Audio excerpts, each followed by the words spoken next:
Olá para você que está me vendo, eu sou Game de Cavalcante e hoje a gente vai falar sobre o Will de Stranger Things e a heterossexualidade compulsória. Bom, eu devo estar um pouco atrasado para falar sobre esse assunto, mas isso chegou em mim tantas vezes que eu senti que eu tinha que conversar com vocês sobre isso. Acontece que algumas pessoas têm falado sobre um possível queerbaiting da locadora vermelha com relação ao personagem Will no seriado de Stranger Things. Eu, inclusive, já falei um pouco sobre isso no vídeo que eu fiz sobre a 4ª temporada da série. Se você não viu ainda, eu vou deixar o card aqui em cima para você ir lá conferir depois. A questão é que a sexualidade desse personagem já vem sendo explorada pela série desde a temporada passada, ou pelo menos algumas pessoas perceberam isso, mas agora na 4ª temporada da série, essa característica do Will se evidenciou por causa do diálogo que ele tem com o amigo Mike a respeito do amor que a Eleven sente por ele e de como o Mike é necessário para a Eleven, porque é muito difícil para que pessoas que são diferentes sobrevivam nesse mundo sem a companhia, sem o apoio de alguém. Nesse momento da série, ele se emociona muito, chora bastante com o rosto virado para a janela do carro, para o amigo dele não ver, e o irmão dele percebe o que ele está querendo dizer com aquele discurso, aliás, não só o irmão dele, como o público que está assistindo a série, ou pelo menos uma parte desse público. E por que eu estou dizendo isso? Porque depois que essa cena foi ao ar, ali no 8º episódio da série, os produtores de Stranger Things, os irmãos Duffer, eles tiveram que falar em entrevistas, esclarecendo para o público o que aquele diálogo quis dizer, porque para uma parte das pessoas ainda não ficou claro a questão da sexualidade do Will. Para vocês terem noção, dentro da minha própria bolha, que é uma bolha já LGBT, ou pelo menos GGGG, né? Ainda tiveram pessoas questionando se a declaração de amor que o Will fez teria sido de fato para o Mike ou para a Eleven, porque para essas pessoas não ficou claro o que ele quis dizer. Enquanto tem outras pessoas falando sobre questões de relacionamento de amizade e que a gente confunde qualquer relação de amizade com homossexualidade. O que não vem a ser o caso do Will, e aí eu vou explicar para vocês melhor onde é que eu quero chegar, trazendo um fato um pouco mais para trás. O que acontece quando produtos de massa, produtos da cultura pop, não são produtos que são feitos declaradamente voltados para o público LGBT. São produtos feitos para a massa geral e é debatido questões de sexualidade nesses produtos. A primeira coisa é que ou a gente tem um personagem extremamente caricaturizado, um personagem que seja claramente LGBT, seja homossexual ou transexual, enfim, qualquer personagem que esteja dentro da sigla, se ele não for extremamente caricaturizado, as pessoas nunca vão entender esse personagem como um personagem que não esteja dentro da heteronormatividade. Por que isso acontece? Porque a heteronormatividade ela é entendida como o padrão. Ela é entendida por muitas pessoas, e eu, antes de falar essa palavra, eu preciso dizer que eu detesto quando ela é usada, mas a heterossexualidade ela é entendida como o normal, como o comum. Ou seja, todas as pessoas são fundamentalmente heterossexuais, a não ser que elas se declarem não sendo. Então, enquanto isso não é uma coisa que está muito estampada, que está muito na lata, todos os outros espectros da sexualidade eles são apagados porque as pessoas são, via de regra, né? As pessoas são não. As pessoas precisam ser, via de regra, entendidas como heterossexuais. Eu tenho um exemplo muito bom para usar para vocês aqui, que data lá de 2017, quando eu estava assistindo o filme da Mulher Maravilha, numa das sessões que eu fui, e eu fui em algumas sessões da Mulher Maravilha, não foi apenas em uma, mas enfim, numa das sessões que eu estava assistindo, tinha um rapaz sentado na poltrona da frente, né, em frente à minha, e tem um momento do filme em que a Diana, ela está num quarto com o Steve, e quando o Steve faz a menção de sair, ela pede para ele voltar, ela fecha a porta do quarto, os dois se beijam, e aí a cena fica off, e a gente entende o que se passa no quarto entre o casal. Enquanto essa cena estava acontecendo, o rapaz que estava sentado à minha frente, ele começou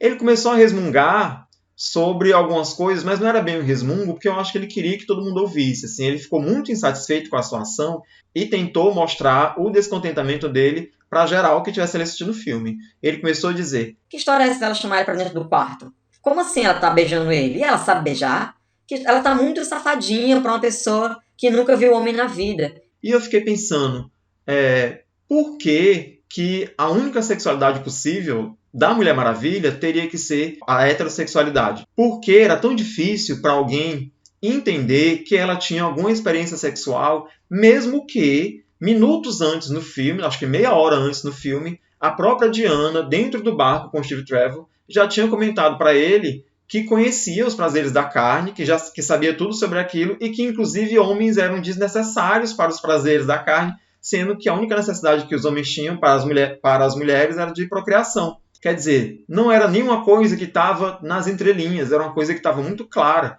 Porque é muito difícil para um homem hétero, ou talvez para qualquer pessoa heterossexual, que vive fechada na sua bolha de sexualidade, perceber que uma mulher que tem, dentro da história, pelo menos 3.000 anos, era inconcebível para ele que aquela personagem tivesse tido alguma experiência sexual só porque ela nunca encontrou com um homem na vida.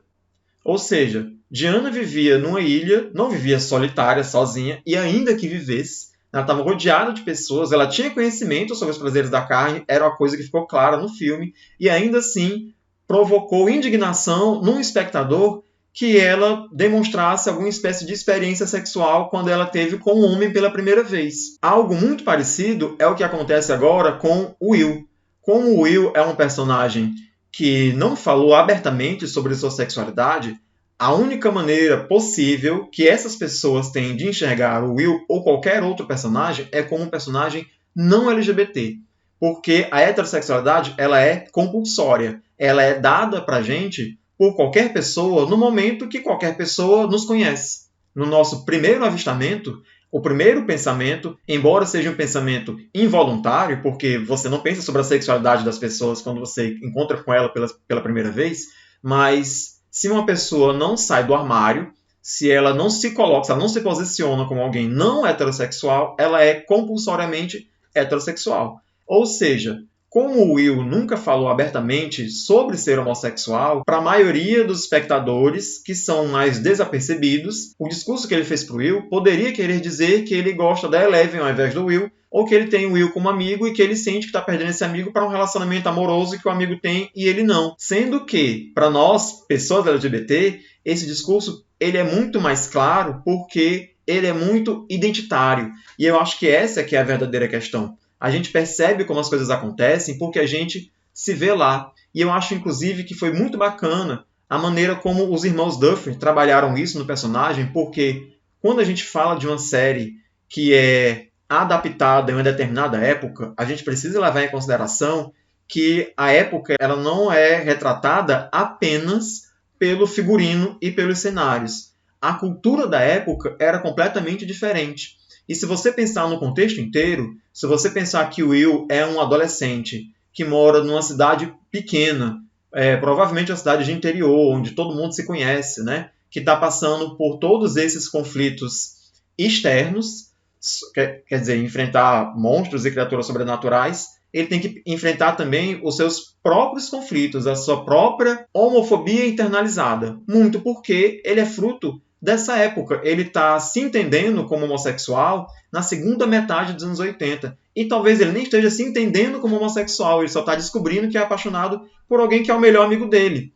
Então, é de muita delicadeza da série que a gente acompanhe não apenas as outras pessoas, ou nós, enquanto espectadores, estamos descobrindo a sexualidade do Will, mas que a gente também perceba que ele também está se descobrindo.